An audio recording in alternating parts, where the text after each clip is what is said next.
My name is Deanne Rose Upson. I have experienced corruption here in Washington, D.C., actually in the Washington, D.C. metropolitan area. So that would be District of Columbia, Commonwealth of Virginia, and the state of Maryland. Judicial corruption in the family courts of D.C., Virginia, and Maryland involved the bribing of judges to throw the custody of my daughter to my rapist. This is her biological father. This rapist is a man with over a 20-year history of internet sexual predation involving sadist-masochistic sex and repeated victimization of women. The rapist is an extremely wealthy Washington, D.C. litigation lawyer, a senior partner at Clifford Chance of the UK, who lives and works here in D.C. His name is William Earl Wallace III. He became angry at having to pay child support ordered by the District of Columbia Superior Court.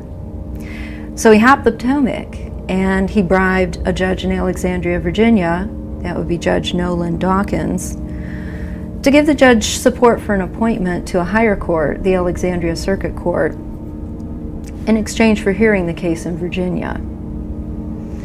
He also threatened the judge, Judge Dawkins, saying that he would, and this is on transcript, quote, go to Richmond and talk to his Republican friends and get a judge who would give him custody with no visitation for me with my daughter. He appealed de novo. In Virginia, you can appeal as if the first trial didn't happen. So he appealed to the Alexandria Circuit Court. And indeed, he got the Republican judge he threatened to get appointed to hear the case, to give him sole custody with no visitation for me. That judge is Richard Jamborski. His condition on all of this was that I could only get visitation if I caved in and agreed that Virginia had jurisdiction to issue its final order.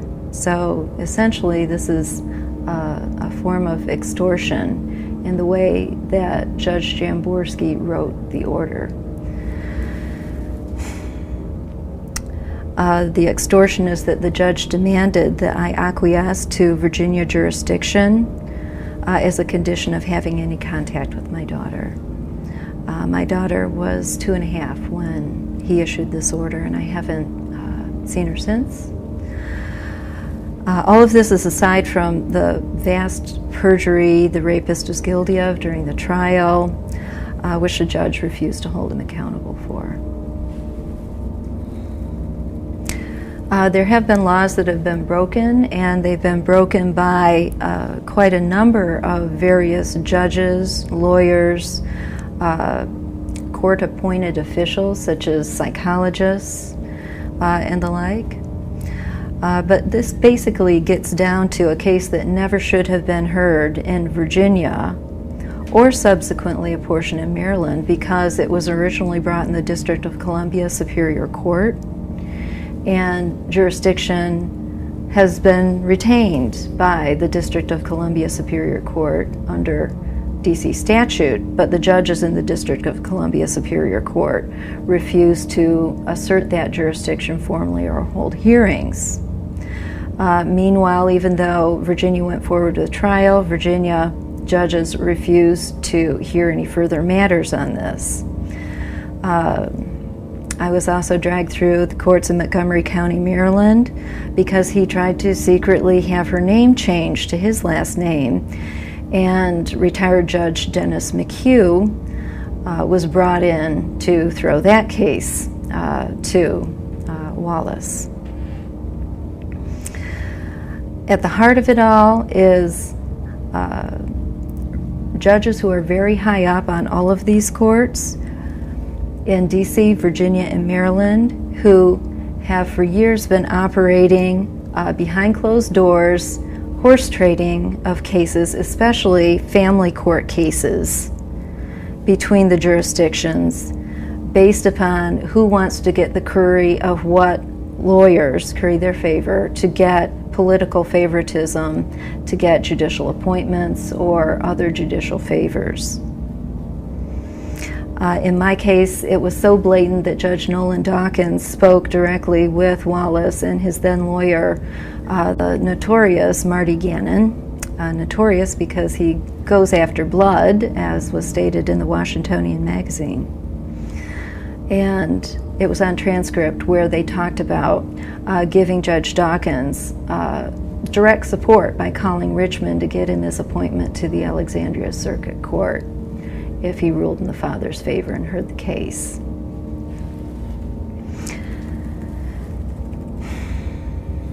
All of this has happened even though this rapist has never been involved in the birth or first years of my baby's life.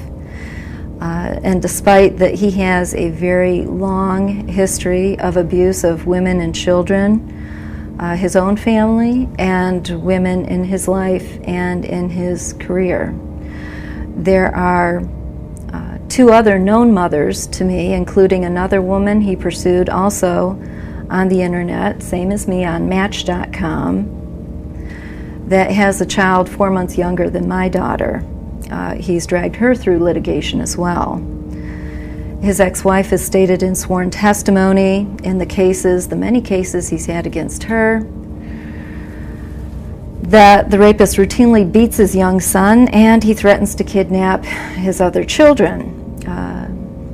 This is similar behavior to what he's done with my case and with the other mother's child that's very nearly my child's age. The rapist is extremely litigious.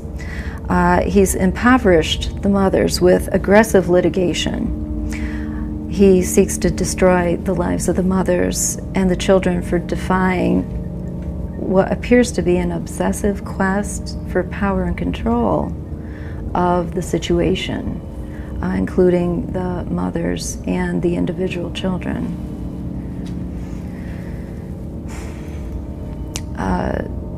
None of the Virginia or Maryland orders are registered or validated in the District of Columbia Superior Court, as is required by law in order for them to be enforced by that court in D.C. or by the D.C. Metropolitan Police Department. And the D.C. MPD has twice illegally assisted this rapist in kidnapping my daughter.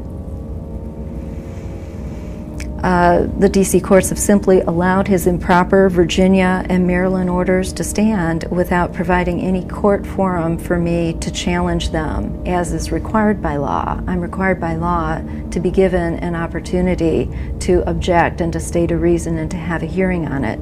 They refuse to abide by that law. That is the Uniform Child Custody Jurisdiction and Enforcement Act.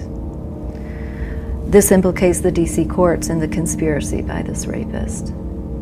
I've also had statements by Magistrate Pamela Young Diaz, the original magistrate on this case, when it was first brought on August 16, 2004, in which she subsequently over time stated on transcript that she was getting calls from the clerk's office in the Alexandria Juvenile and Domestic Relations Court and then the Circuit Court demanding the case, and that she was always worried that something bad was in the works to happen to me and my daughter. But she still sat on the case, did nothing, and allowed this all to happen.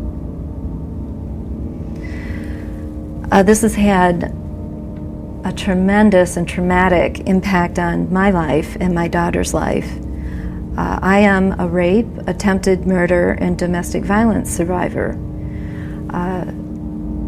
I have been told through counsel by his lawyers that he hates me with a black-hearted, blind hatred. One attempt on my life involved severe knifing. The other involved hit and run. To my knowledge, the DC MPD has not investigated either of them. And regarding the kidnapping of my daughter, one detective at the DC MPD took me aside and whispered to me that, quote, someone very high up had ordered him not to help me. This rapist, he's a predator, and yet me and my daughter are completely unprotected from his harm. I live in fear for my and my daughter's safety and our lives every day. Every day I wake up in tears dealing with the trauma. I've reported all of this to law enforcement, including the Federal Bureau of Investigation and the U.S. Department of Justice. I have 4 times over sought the help of the District of Columbia Metropolitan Police Department, including directly seeking help from Chief Kathy Lanier. She has initiated investigations. Those investigations have went nowhere, and the DC MPD refused to respond to my Freedom of Information Act request for any and all records that they have on my reports of the situation and their investigations. I have no way to protect my daughter from the certain harm she's experiencing due to this abuse. I've gotten 2 temporary protection orders, but the DC Superior Court refuses to give me a civil protection order to return my daughter from this kidnapping and concealment.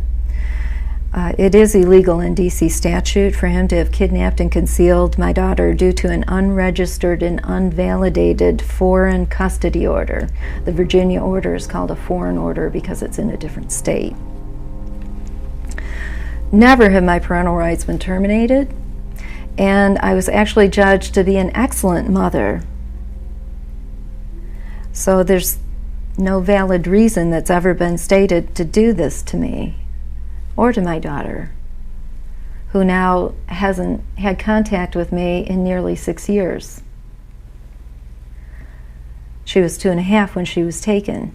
I'm the victim of date rape, domestic violence, attempted murder, and the intentional infliction of emotional harm by the rapist, his lawyers, the judges, the other officials in DC, Virginia, and Maryland who refused to do their public duty to protect us and apply the law to prosecute the conspiracy, and the judges for bribery, and the rapist for his crimes against me and my